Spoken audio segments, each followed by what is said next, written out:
What's goody, guys? So we're back with another video. I told you guys I was going to do a back-to-back video, so here it is. As you can see by the title, we are reviewing The Golden Couple. So I gave this book 3.5 stars, and that's only because I was able to find out who did it. So I hate books where it's not the book fault, actually it's probably on me, but I'm able to find out who did it, so that takes away some stars from me. But if you haven't read this book and you're not like me dissecting everything halfway through, then you may not figure out who did it and you may give it more stars. But the book was okay in my opinion. So I gave it 3.5 stars. So before we jump into it, I have my notes here. I have some stuff written down and the rest is I'm going to freestyle off my dome. So let's see what's going on here, right? So we're just going to go run down the character list first, and then we'll get into what the book is about, all right? So the first character we have is Marissa. Marissa is married to Matthew. She's like halfway stay-at-home mom and an entrepreneur. She owns her own shop. Matthew, I believe Matthew is a lawyer. He's a rich, entitled white prick, in my opinion. He's controlling. He's an asshole. That's just what I get from his character. That's how I feel. Then we have Skip. I'm not gonna say who Skip is. We're just gonna mention Skip. Then we have Polly. Polly is the secretary of Marissa at her store. Polly been moving funny in the book. Basically Polly looks up to Marissa, but she does it in like a obsessive way. So how Marissa wear her hair, Polly's gonna come into work wearing her hair that way. The way Marissa wear her scarf, Polly's coming the next day with the same scarf. So it's like, all right, Polly, you doing some fishy stuff. Then we have Bennett. Bennett is the son of Marissa and Matthew. He's 7 or 8 years old. After that, we have Avery. Avery is basically the star of the book, if you ask me. So Avery is an unconventional therapist. I won't get into her character, but a little background about her. She is a widow. Her husband died from cancer. She has a stepdaughter. She lost her license. So she practiced therapy in an unconventional way, which is deemed unethical. And then I'm gonna just pause right there on her. Then we have Tina. Tina is mentioned throughout the book. Tina is Marissa's best friend as teenagers, but unfortunately Tina was murdered, and it was said to be done by the school teacher who supposedly confessed, right? And then the last character we have is Chris. Chris is the father of Matthew. Matthew and Chris have an estranged relationship. Matthew has daddy issues. Chris is a bigger asshole than Matthew, and we just gonna keep it at that for right now, right? So boom, before we jump back into it, let's get back into Avery. So Avery has some things going on with her, right? But as far as her therapeutic methods, she has a 10-step therapy session. So in 10 sessions, each title different things like confrontation, promises. I don't remember off the top of my head, and I should have wrote it down because I actually like the steps, but unfortunately you can't do this stuff because it's unethical. But you know, she has these methods, and then after the therapy sessions, you should be fixed. Your problem should be done. You should be living a better life, right? So let's get into how she lost her license. So she lost her license. She had a client, right? I forgot the client's name.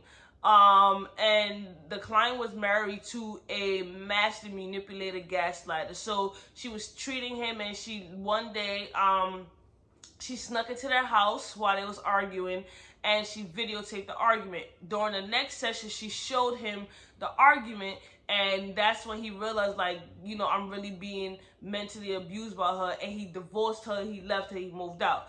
So the girl, now his wife, ended up calling the police. She got arrested.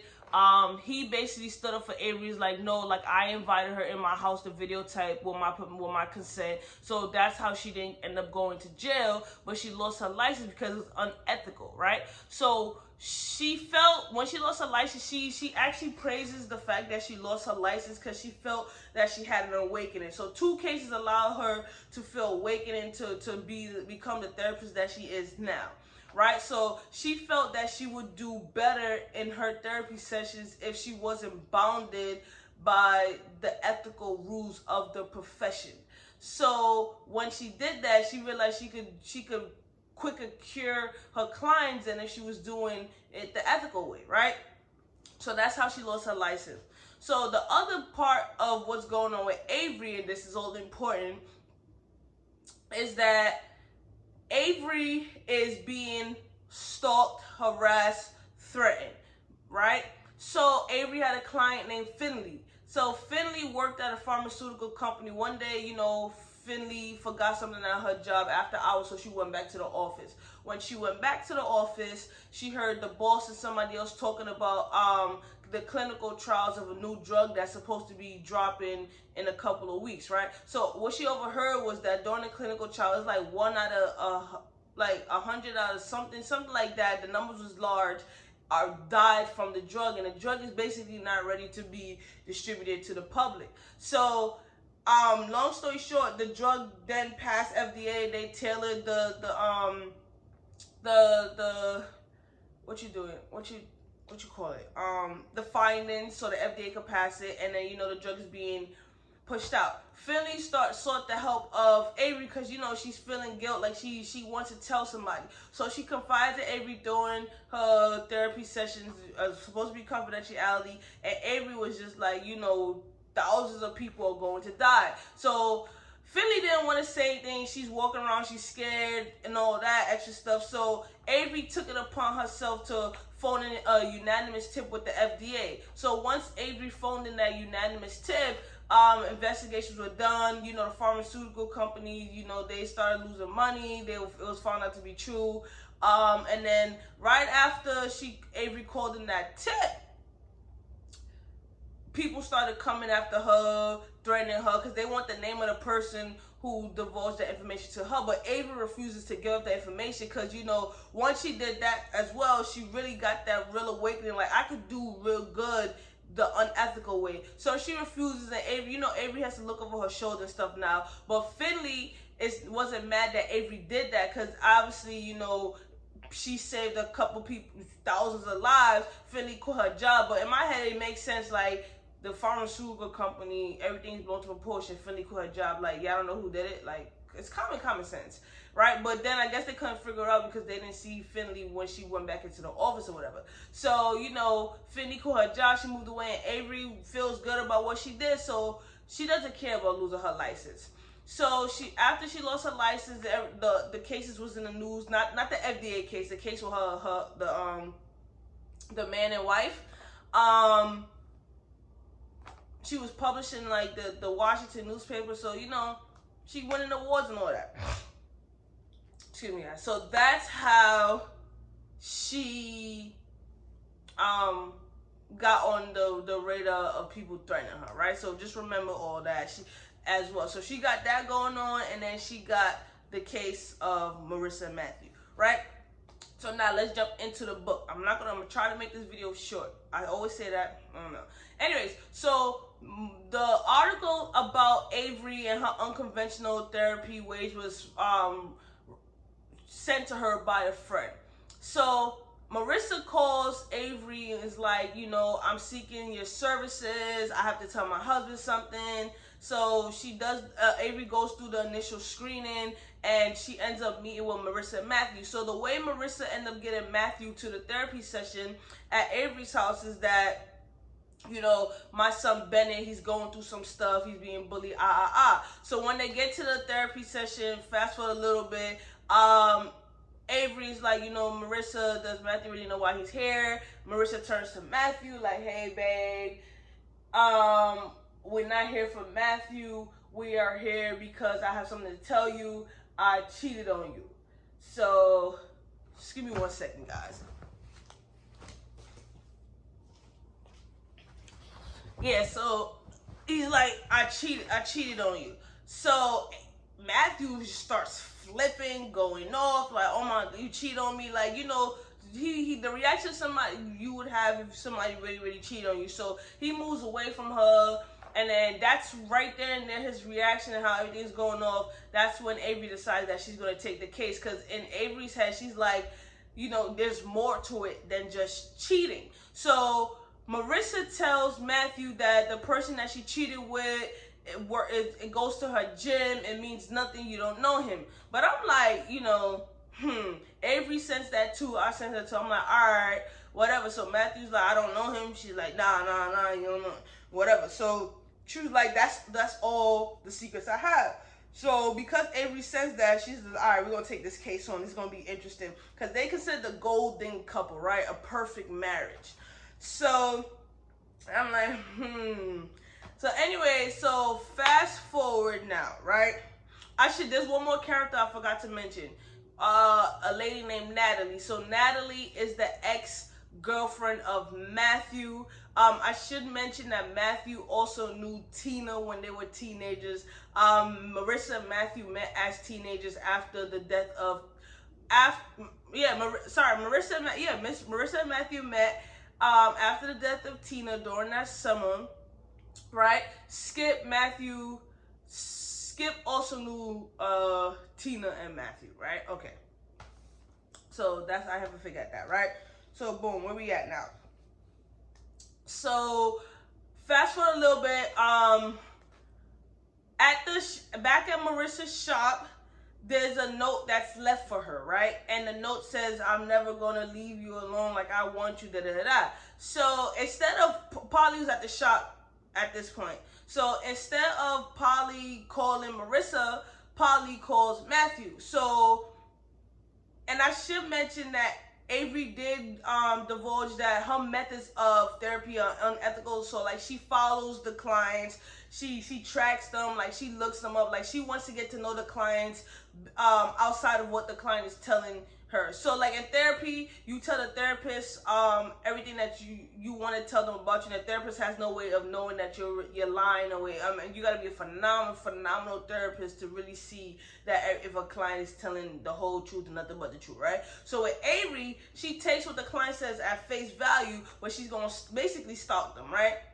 So she tells Matthew and Marissa, like, this is what's gonna happen. So when the note is dropped off, Avery's in the process of going to the shop as well. So when Avery pulls up to the shop, she sees Matthew and Polly talking, and Matthew has something behind his back. So Avery's like what's going on here? Because it's fishy, right? So Avery's just looking at them. Matthew decides that he's gonna pull the note from the pocket, like, yo, this came to the shop. Polly called me. So then Avery's wondering, like, why would Polly call Matthew? Why didn't Polly call Marissa? So at first I'm like, no, they cheating, like they come on. Polly really want to be like Marissa, because the way Polly was moving, it was giving that vibe. So right after that, here comes Marissa walking in, and then the note is there, whatever. And you know, everybody's trying to figure out what's going on. So I'm gonna fast forward a little bit, right? So Avery's trying to rule out who could leave the note. So at first they thought it was Polly. Then they thought it was Natalie, because Natalie just be moving funny towards Marissa, because Marissa feels like Natalie still wants Matthew. Matthew was like, you know, he confides in Natalie. He talks to Natalie, all that. So like the way he moved make it seem like they sleeping together too, right? So anyway, so everybody's a suspect at this point, right? So I'm like, yo, like, what's really going on? So, and I also should mention that Matthew was away on a business trip when Marissa cheated. So, long story short, Polly had not really confront, but talk to Marissa like, yo, did you check the cameras? Because this camera's in the shop. So at this point, because the way Polly's moving, Marissa not really feeling Polly and is really suspicious of Polly, because at one point Marissa started doing her own digging, and she had stopped by Polly's house after she yelled at her and found out, like, you know, Polly's not who she said she was, because Polly had lied to Marissa and was like, I need to sleep at the shop a little bit because I have a rodent problem. So when she pulled up to Polly's house, her roommates was like, there's no rodent problem. So it was like, why would you lie about that? You sleeping in the shop. And then she found out that Polly used to work for a realtor or whatever. So it was mad fishy or whatever that Polly was moving. So I'm like, damn, Polly really is it, right? So now that when Polly mentions the security cam, Marissa don't want to hear nothing. So after Polly leaves, she sends her away to do something. Marissa checks the camera and sees that there was a homeless guy in the book, Ray. We're gonna touch upon him a little bit. Is the one who dropped the note off, and Ray was wearing blue gloves. So when Marissa sees the video camera, she doesn't say the footage. She doesn't say anything. She's just like, oh my God, like, I know who did this. So Marissa hasn't said to anyone who the real person she slept with, right? Because at one point, Avery had pulled up to the gym and found out that, you know, as she's doing a free membership, there will be nobody at this gym that Marissa would sleep with. So she already knew off the bat that the person that Marissa slept with is someone that she know. So Marissa looks at the footage. She goes to confront Ray because, you know, she be buying Ray breakfast and shit. So why would you put that note there, Ray? Like, what's good with you? So she confront Ray or whatever, and Ray tells her that, you know, somebody gave me these blue gloves and paid me $20 to just leave the note or whatever. Like, I just needed the money. That's it, sis. So then, now that Ray wearing the blue gloves, she's skeptical because she's like, yo, like, I know who did this. Because the reason why the blue gloves is important, because she gave the person the blue gloves as a gift, right? I'm going to stop there. At one point in the book, Skip and Avery met at a bar. Like, Avery was at a bar chilling. Skip walked up to her. They started having good conversations. They went back to her crib. You know, they talking. Nothing really hit the fan or whatever. It was just platonic. So they met before. So it just so happened that, you know, Avery ends up getting a dog named Romeo, adopted from the animal shelter or whatever. So she's walking the dog, halfway running the dog, and she runs into Skip on the street. So, you know, they catch up or whatever, and she's like, oh my God, like, hey, how you doing? Regular shit, right? So against her judgment, she's been lonely or whatever, so she had invited Skip back to her place. So while she went upstairs for something, she was coming downstairs, Skip was coming out of her office. So she's like, what are you doing? So Skip was like, I'm looking for the bathroom. So she hurries Skip out, and it's crazy because last time Skip was there, Skip know the crib. So he know where the bathroom is. So she's trying to figure out, like, you know, why Skip in there. So again, you know that people's after her for the unanimous tip to the FDA. So she believes that Skip is working with someone from the pharmaceutical company. Well, someone from the FDA is not after her. Someone from the pharmaceutical company is after her because she called in the tip to the FDA. Let me correct myself, right? So she's like, she goes to her office, she looks around to see if anything has been moved, and nothing has been moved. And then the only thing that's suspicious is that her book, where her calendar is, her schedule is turned to a page where she has an appointment, and she's like, So she suspects Skip is working for the pharmaceutical company. So I'm like, damn, like, wow, Skip. So Skip wasn't really, it was planned on Skip, and I'm like, damn. So that's how Skip and Avery knew each other prior to that, right? So, the second session was at Marissa and Matthew house, you know. So while Avery's there, she's looking around, she feeling out, looking at pictures, looking at everything, right? So I'm like, okay. So now Avery's just like, you know, she can't work with Marissa if Marissa continues not to tell her the truth. So she pulls up to Marissa one day at her shop. They go outside or whatever, and she's like, yo, I need the whole truth. So Marissa's still lying, so Avery turns to walk away, like, I can't work with you. So then that's when Marissa was like, oh, okay, I'm gonna tell you. So she said the person I slept with is Skip.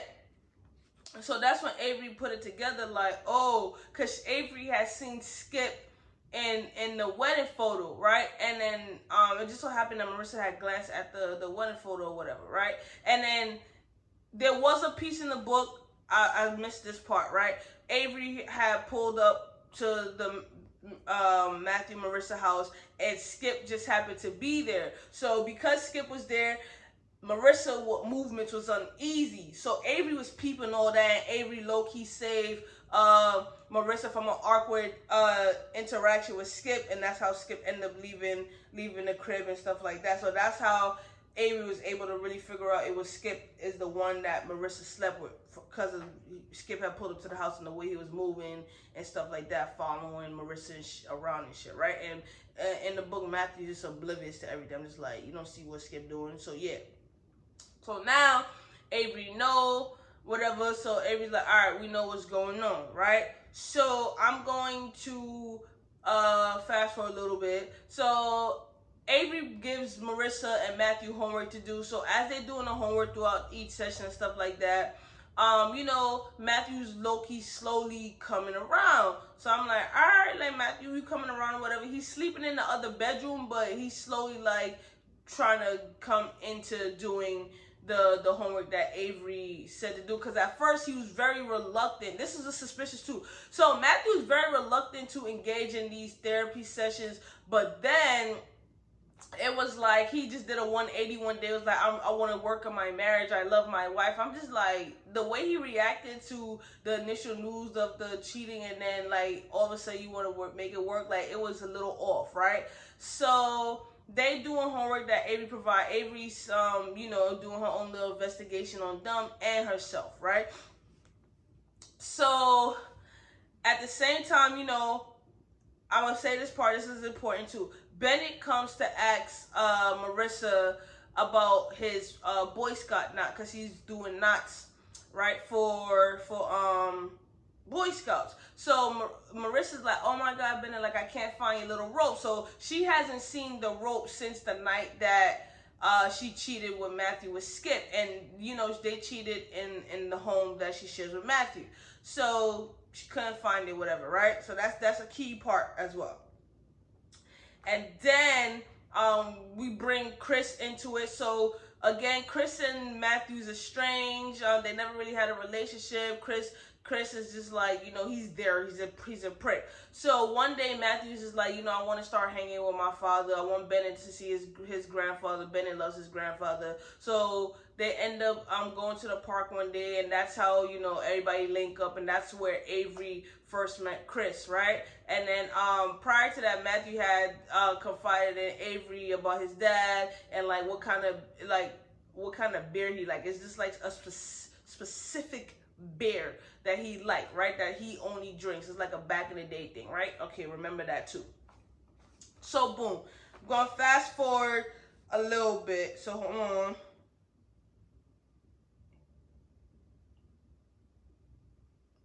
I should mention that Skip was Marissa's first kiss, right? And Skip has secretly been in love with Marissa since they were teenagers. So I just have to mention that. So I wanna fast forward a little bit. Okay.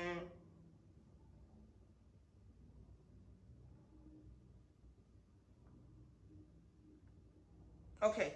So one second.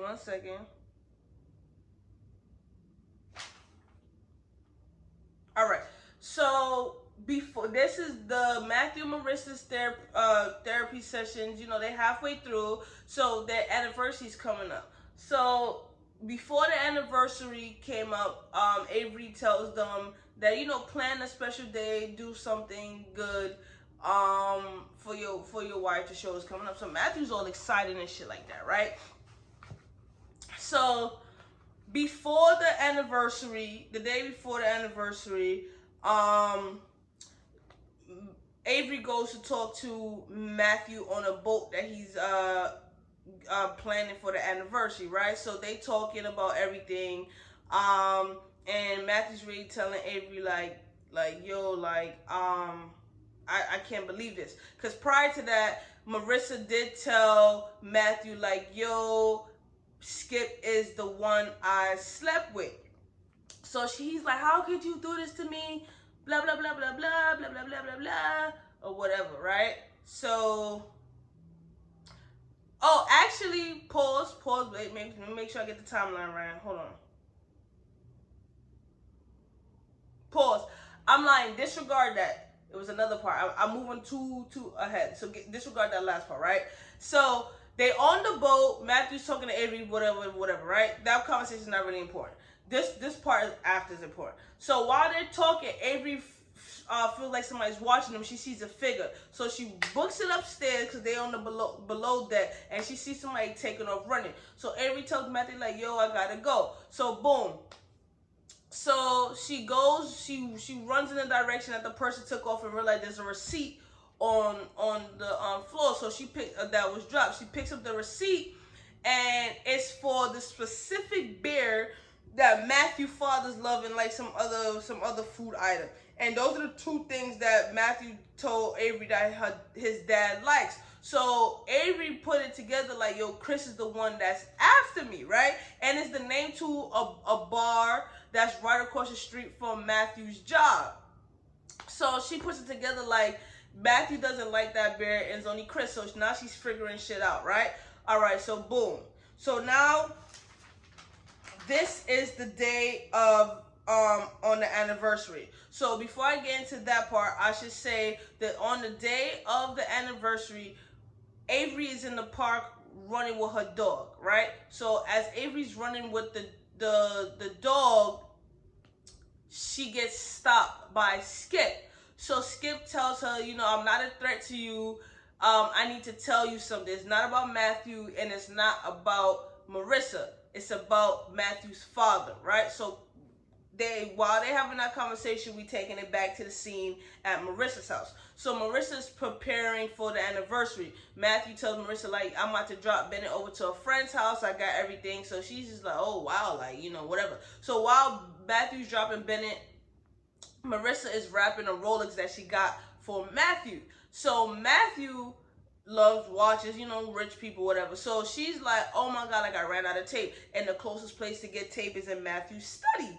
So she goes to Matthew's study. She opens the door, the little desk drawer. So boom, in the study, open the desk drawer. She looking in and she sees the tape, but then she also sees something else. So when she looks, she see it's the rope that Bennett needed for Boy Scout, right? So it's suspicious because the rope is not tied with the knot that Bennett was practicing. It's tied with a sailor's knot, and they were around the water when they were teenagers. So only two people know how to do that, which would be Matthew and Skip, right? Mostly Matthew. So then, because Bennett was practicing what's called square knots. So now Marissa's suspicious, like, why would this be here? Then she starts putting pieces together, like, oh shit, like he may know, whatever, right? So, because again, the last time she seen the rope was when Skip was over and they cheated, whatever, right? So now she's just like, what the hell is going on? So while she's in the study, she hears Matthew car pulling up. So she books it out the study and she goes to the kitchen. So Matthew comes in like, hey, you want some wine, babe, da da da. So she's sitting down, but the vibe that Matthew's giving off like is like a terrifying, ominous vibe. It's just like he's scaring her. She's uneasy. So there should be no reason why you uneasy again while your husband's present. So she's looking at everything like oh my God, like there's a knife in the sink, there's a wine bottle, like how can I escape? So Matthew senses her uneasiness. So as Matthew's talking, Matthew's telling her like, I talked to Skip. Oh yes, I was right. I am so sorry, guys. I was right. Marissa did confide in Matthew that she cheated with Skip. I was completely right. So you could put that piece back into your head. Anyways, so Matthew says to Marissa, I talked to Skip. I told Skip to leave us alone, leave you alone.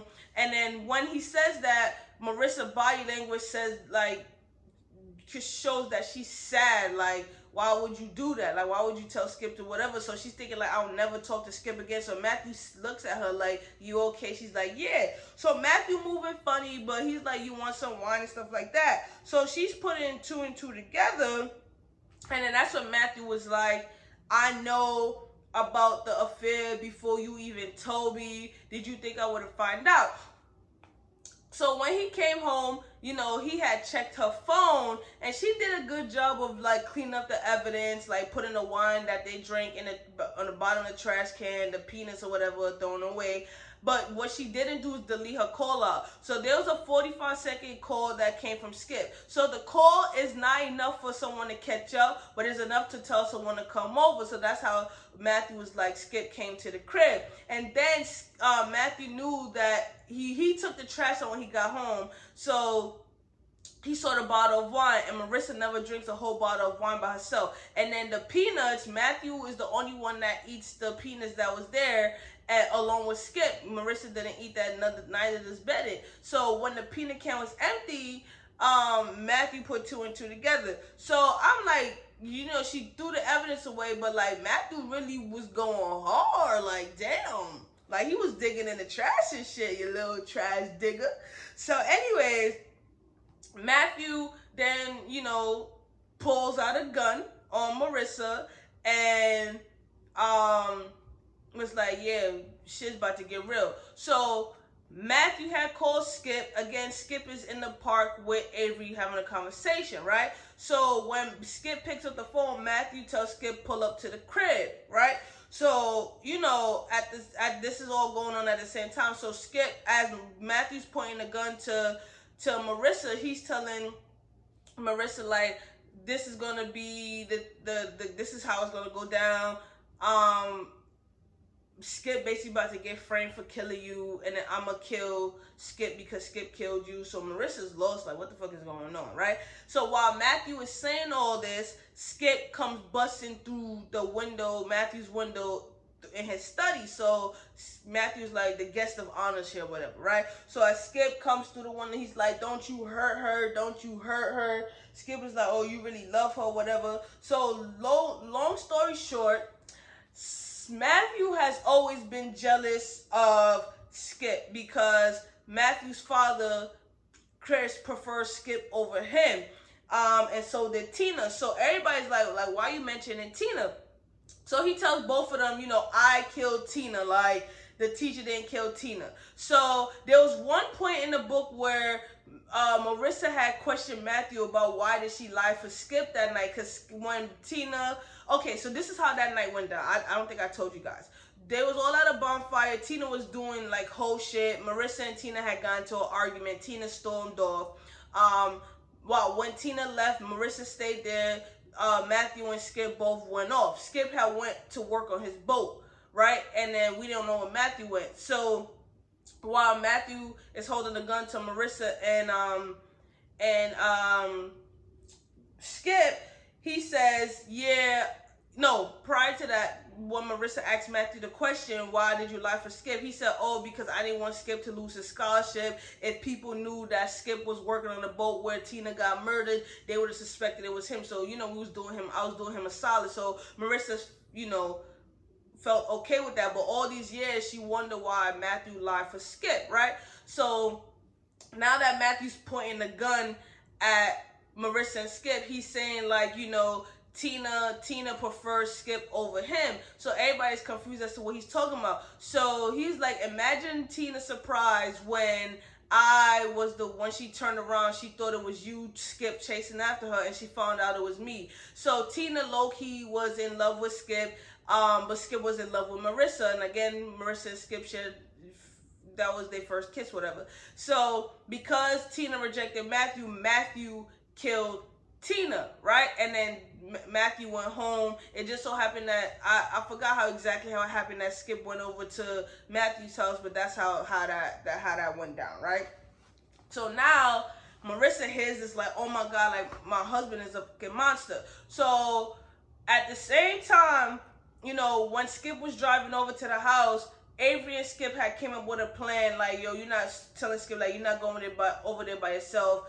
At one point, Avery had went home, got her little strap or whatever, right? So while Matthew's talking, Skip is, they had moved to the study at some point, while he was pointing the gun.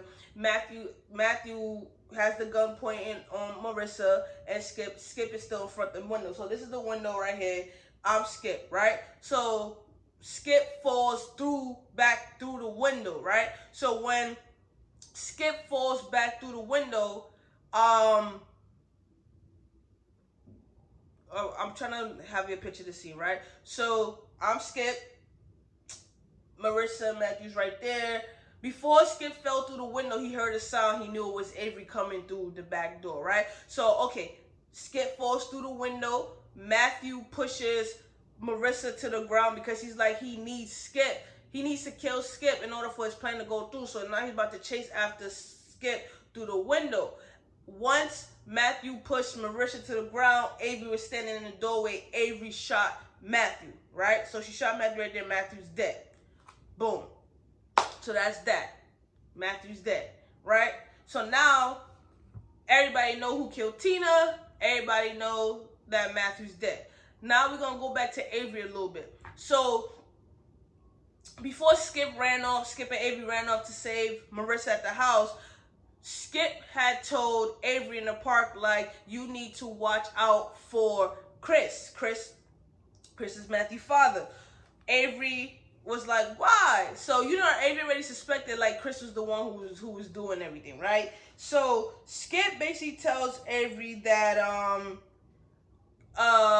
Chris' father is after her. He had no idea what was going on. Like, the only reason why he had went into a study that night was to figure out if she was going to be meeting up with Marissa at her doctor's appointment, because Avery had went to a doctor's appointment and somebody had showed up, and the only person that would have known that she was there was her and Skip. So that's how she figured out Skip was watching her and stuff like that. So Skip was like, you know, I was only tracking you because I was trying to track Marissa. I had nothing to do with what Chris' father was planning. The only reason why I met you at the bar that first night was because Chris asked me to, you know, get close to you, and I did it to him as a favor because he got me into grad school. He did all that. So Skip was innocent in everything, right?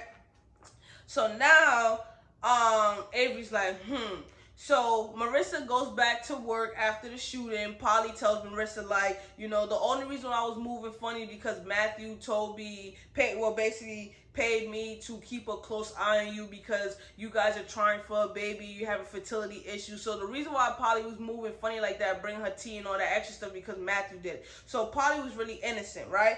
And the only reason why Polly got the job is because of Natalie was doing a favor for Polly's father, and Natalie tried to make it seem like Polly was working for her and all the extra stuff. That's why shit was crazy, and we suspected Polly and Natalie at one point, right? So boom.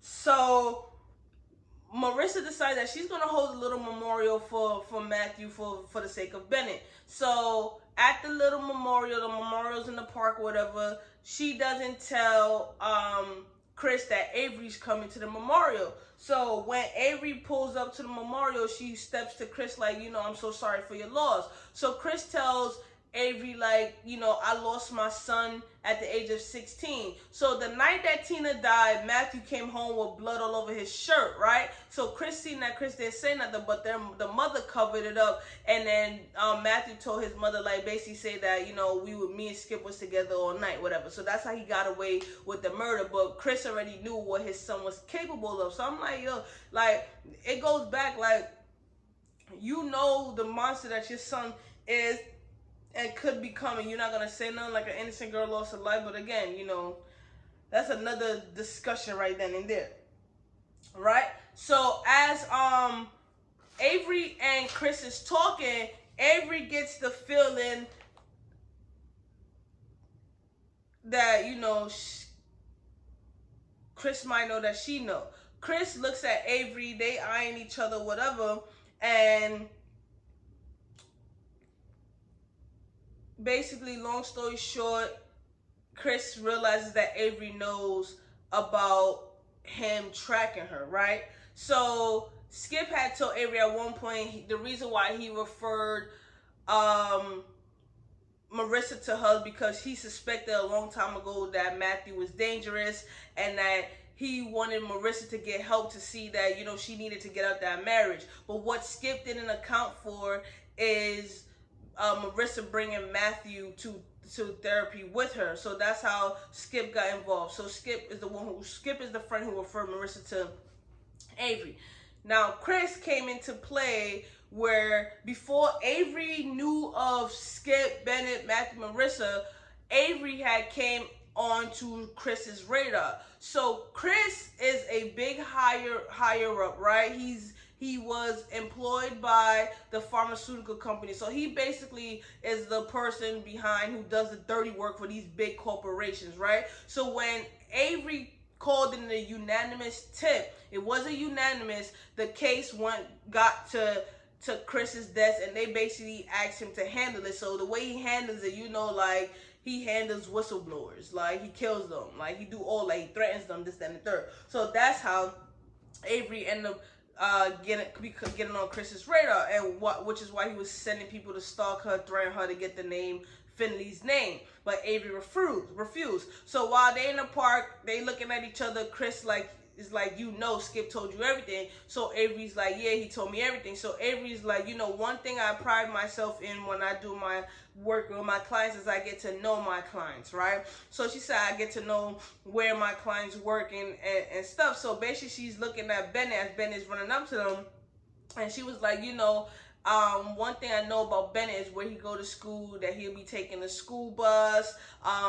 I know, basically she know how to get to Bennett. So the only person in the world that Chris love is his grandson Bennett. So Avery is low-key threatening Bennett to Chris, like, if you don't back off me and you don't back off trying to find my clients and trying to hurt my clients, I'm going to kill Bennett. So Chris get the sense, like, you know, he's trying to call her bluff, but Avery's not bluffing. She does a good job of putting on a poker face. So Avery's like, do you understand what I'm saying? So Chris looking at her like, yeah, I understand. So Avery's like, you know, you're not going to come after me or my clients. You're going to find a way to make this disappear. So Chris is like, how am I going to do that? And then Avery's like, you know, do what you do best. So that's that. So Avery finds out who was stalking her. So all the characters intertwined in some way, which I'm thinking is like, damn, like, I didn't see that coming. Like, that part of the book I did not see coming, right?